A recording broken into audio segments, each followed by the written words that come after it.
অজ্ঞানতিমিরান্ধস্য জ্ঞানাঞ্জনশলাকয়া চক্ষুরুন্মিলিতং যেন তস্मै শ্রী গুরবে নমঃ। ঠাকুর, মা ও স্বামীজির চরণে শতকোটি প্রণাম।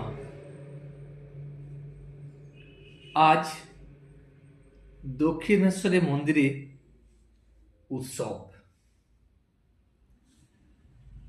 আজ শ্রী শ্রী রামকৃষ্ণের জন্মোৎসব।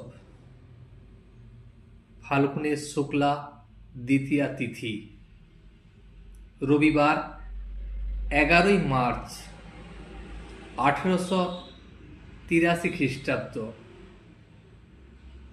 আজ ঠাকুরের অন্তরঙ্গ ভক্তগণ সাক্ষাৎ তাহাকে লইয়া জন্মোৎসব করিবেন। প্রভাত হইতে না হইতেই ভক্তেরা একে একে আসিয়া জুটিতেছেন। সম্মুখে মা ভবতারিণীর মন্দির। মঙ্গল আরতির পরেই প্রভাতির আগে নহবতখানায় মধুর তানের রোশন চৌকি বাজিতেছে। একে বসন্তকাল, তারপর বৃক্ষলতা সকলই নূতন বেশ পরিধান করিয়াছে। তাহাতে ভক্ত হৃদয় ঠাকুরের জন্মদিন স্মরণ করিয়া যেন নৃত্য করিতেছে। আর চতুর্দিকে আনন্দের সমীরণ বহিতেছে। মাস্টার গিয়া দেখিতেছেন ভবনাথ, রাখাল, ভবনাথের বন্ধু কালীকৃষ্ণ সকলেই উপস্থিত আছেন। তখন খুব সকাল। ঠাকুর ইহাদের সঙ্গে পূর্ব দিকের বারান্দায় বসিয়া সহাস্যে আলাপ করিতেছেন। মাস্টার পৌঁছিয়া ঠাকুরকে ভূমিষ্ঠ হইয়া প্রণাম করিলেন। ঠাকুর মাস্টারকে বলিলেন, তুমি এসেছ? তারপর ভক্তদিকে বললেন, লজ্জা, ঘৃণা, ভয় তিন থাকতে নয়। আজ কত আনন্দ হবে, কিন্তু যে শালারা হরিনামে মত্ত হয়ে নৃত্যগীত করতে পারবে না, তাদের আর কোনো কালেই হবে না। যখন ঈশ্বরের কথা হবে, ঈশ্বরের কথায় আবার লজ্জা কি, ভয় কি? নে, এখন তোরা গা দেখে। ভবনাথ ও কালীকৃষ্ণ গান গাইতেছেন। ধন্য ধন্য আজি দিন আনন্দকারী, সবে মিলে তব সত্য ধর্ম ভারতে প্রচারী। হৃদয়ে হৃদয়ে তোমারি ধাম, দিশি দিশি তব পুণ্য নাম। ভক্ত জনসমাজ আজি স্তুতি করে তোমারি, নাহি চাহি প্রভু ধন জন মান, নাহি প্রভু অন্য কাম। প্রার্থনা করে তোমারে আকুল নরনারী, তব পদে প্রভু লইনু শরণ। কি ভয় বিপদে, কি ভয় মরণ, অমৃতের খনি পাইনু যখন, জয় জয় তোমারি। ভক্তরা এই গানটি গাইতেছেন। গানটির অর্থ হল, আজকের দিনটি সত্যি আনন্দ ও আশীর্বাদপূর্ণ, কারণ আমরা সবাই মিলে ভারতে তোমার সত্য ধর্ম প্রচার করতে পেরেছি। তোমার স্থান আমাদের হৃদয়ে এবং চারিদিকে তোমার পবিত্র নাম ধ্বনিত হচ্ছে। ভক্ত সমাজ আজ কেবল তোমারই স্তুতি করছে। হে প্রভু, আমরা ধন জন বা মান কিছুই চাই না, অন্য কিছু কামনাও করি না। নরনারী শুধু ব্যাকুল হয়ে তোমার কাছে প্রার্থনা করছে, হে প্রভু, আমি তোমার চরণে শরণ নিলাম। যখন আমি অমৃতের ভাণ্ডার পেয়েছি, তখন বিপদে কোনো কিছুরই ভয় নেই। জয় জয় তোমাকে। ঠাকুর তখন বদ্ধাঞ্জলি হইয়া এক মনে গান শুনিতেছেন। আর গান শুনিতে শুনিতে মন একেবারে ভাব রাজ্যে চলিয়া গিয়াছে। ঠাকুরের মনটা তো শুষ্ক দেশলাইয়ের মতো, তাকে একবার ঘষলেই উদ্দীপন হয়। প্রাকৃত লোকের মন ভিজে, তাই ভিজে দেশলাইয়ের ন্যায় যত ঘষো সে কোনো মতেই জ্বলবে না, কেননা সে মন তো বিষয়াসক্ত। ঠাকুর অনেকক্ষণ ধ্যানে নিমগ্ন। কিয়ৎক্ষণ পরে কালীকৃষ্ণ ভবনাথের কানে কানে কি বলিতেছেন। কালীকৃষ্ণ ঠাকুরকে প্রণাম করিয়া গাত্রোত্থান করিলেন। ঠাকুর বিস্ময়বিষ্ট হইয়া জিজ্ঞাসা করিলেন, কোথায় যাবে? ভবনাথ তখন বলিলেন, আজ্ঞা, একটু ওর প্রয়োজন আছে, তাই যাবে। শ্রী রামকৃষ্ণদেব তখন বলিলেন, কি দরকার? ভবনাথ বলিলেন, আজ্ঞা, ও শ্রমজীবীদের শিক্ষালয়ে যাবে। ঠাকুর শ্রী রামকৃষ্ণ তখন বললেন, ওর কপালে নাই। আজ হরিনামে কত আনন্দ হবে, তাও এখানে থাকলেও দেখত। ওর কপালে নাই, আর কি হবে? তারপর বেলা প্রায় 8:30 কি 9টা। ঠাকুর আজ অবগাহন করিয়া গঙ্গায় স্নান করিলেন না। শরীরটা বেশ ভালো নয়।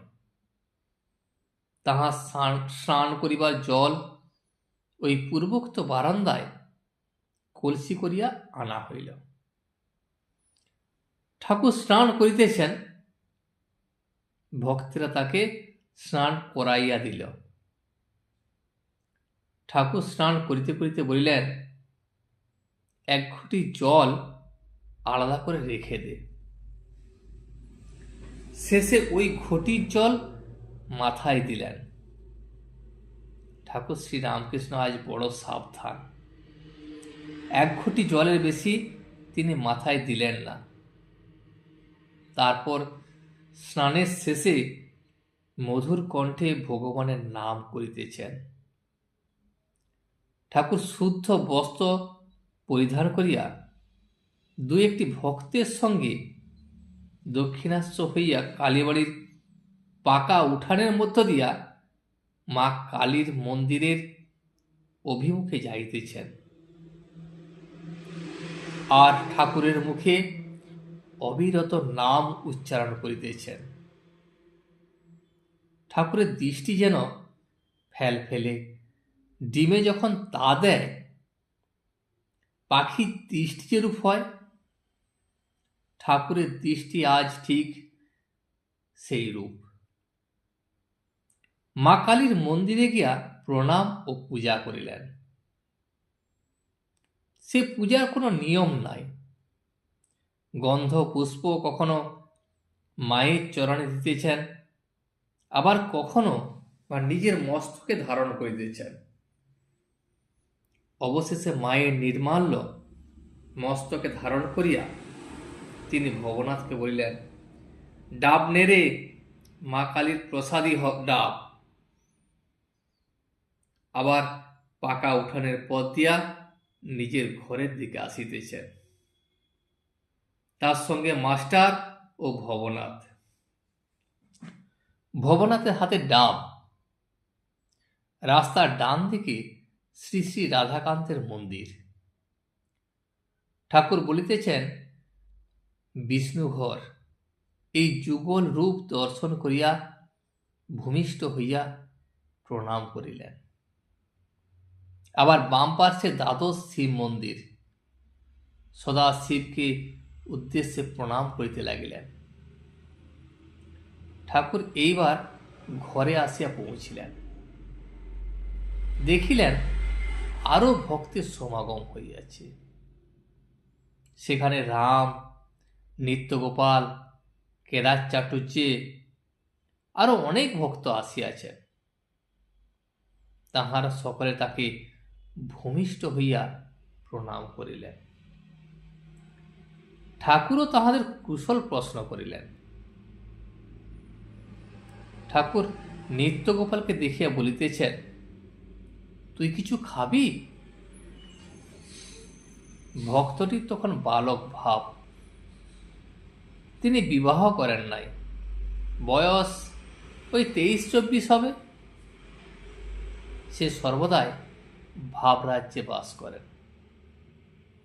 ঠাকুরের কাছে কখনো সে একাকী, আর কখনো রামের সঙ্গে প্রায় আসেন। ঠাকুর শ্রী রামকৃষ্ণ তাহার ভাবাবস্থা দেখিয়া তাহাকে স্নেহ করেন। তাহার পরমহংস অবস্থা, একথা ঠাকুর মাঝে মাঝে বলেন, তাই তাহাকে গোপালের ন্যায় দেখিতেছেন। ভক্তটি তখন বলিলেন, হ্যাঁ খাবো। কথাগুলি তার ঠিক বালকের ন্যায়। তারপর খাওয়ার পর ঠাকুর গঙ্গার উপর ঘরের পশ্চিম ধারে গোল বারান্দাটিতে তাকে লইয়া চলিলেন ও তাহার সহিত ঠাকুর আলাপ করিতে লাগিলেন। একটি স্ত্রীলোক, পরম ভক্ত, বয়স 31 কি 32 হইবে। ঠাকুর শ্রী রামকৃষ্ণের কাছে প্রায় আসেন ও তাহাকে সাতিশয় ভক্তি করেন। সেই স্ত্রীলোকটিও ওই ভক্তটির অদ্ভুত ভাবাবস্থা দেখিয়া তাহাকে সন্তানের ন্যায় স্নেহ করেন ও তাহাকে প্রায় নিজের আলোয়ে লইয়া যান। ঠাকুর ভক্তটিকে বলিলেন, সেখানে তুই কি যাস? অর্থাৎ সেই স্ত্রীলোকটির বাড়ির কথা ভক্তটিকে ঠাকুর জিজ্ঞাসা করেছেন, তুই কি তার বাড়িতে যাস? তখন নিত্যগোপাল বলিল, হ্যাঁ যাই, আমাকে নিয়ে যাই যে। ঠাকুর তাকে বলিলেন, ওরে সাধু, সাবধান, একাধবার যাবি, বেশি যাস নে, পড়ে যাবি। কামিনী কাঞ্চনই মায়া। সাধুর মেয়ে মানুষ থেকে অনেক দূরে থাকতে হয়, ওখানে সকলে ডুবে যায়। ওখানে ব্রহ্মা বিষ্ণু পড়ে খাচ্ছে খাবি। ভক্তটি সমস্ত কথা শুনিলেন। মাস্টার তখন স্বগতভাবে বললেন, কি আশ্চর্য, এই ভক্তটি পরমহংস অবস্থা। ঠাকুর সে কথা মাঝে মাঝেই বলেন। এমন উচ্চ অবস্থা সত্ত্বেও কি ইহার বিপদের সম্ভাবনা? সাধুর পক্ষে ঠাকুর কি কঠিন নিয়মই করিলেন। মেয়েদের সঙ্গে মাখামাখি করিলে সাধুর পতন হইবার সম্ভাবনা। এই উচ্চ আদর্শ না থাকিলে জীবের উদ্ধারই বা হবে কি রূপে? স্ত্রীলোকটি তো অতি ভক্তিমতী, তাকে তবুও ভয়। এখন বুঝিলাম, শ্রী চৈতন্য ছোট হরিদাসের উপর কেন অত কঠিন শাসন করিয়াছিলেন। মহাপ্রভুর বারণ সত্ত্বেও হরিদাস একজন ভক্ত বিধবার সহিত আলাপ করিয়াছিলেন, কিন্তু হরিদাস যে সন্ন্যাসী, তাই মহাপ্রভু তাকে ত্যাগ করিলেন। কি শাসন! সন্ন্যাসীর কি কঠিন নিয়ম! আর এই ভক্তটির উপর ঠাকুর শ্রী রামকৃষ্ণের কি ভালোবাসা! পাছে উত্তরকালে তাহার কোনো বিপদ হয়, তাই তাড়াতাড়ি পূর্ব হইতেই ঠাকুর তাকে সাবধান করিতেছেন। ভক্তেরা অবাক, সাধু সাবধান। ভক্তরাই মেঘ গম্ভীর ধ্বনি শুনিতেছেন। আজ এই পর্যন্তই। ভিডিওটি শেষ পর্যন্ত দেখার জন্য আপনাকে অসংখ্য ধন্যবাদ। ভিডিওটি যদি আপনার ভালো লেগে থাকে তাহলে একটা লাইক, কমেন্ট এবং বন্ধুর সাথে শেয়ার করে দেবেন। সাবস্ক্রাইব করে পাশে থাকা বেল আইকনটি বাজিয়ে দেবেন, যাতে আপনাদের নতুন ভিডিওগুলি সর্বপ্রথম আপনার কাছে পৌঁছে যায়। জয় শ্রী রামকৃষ্ণ, জয় শ্রী রামকৃষ্ণ, জয় শ্রী রামকৃষ্ণ।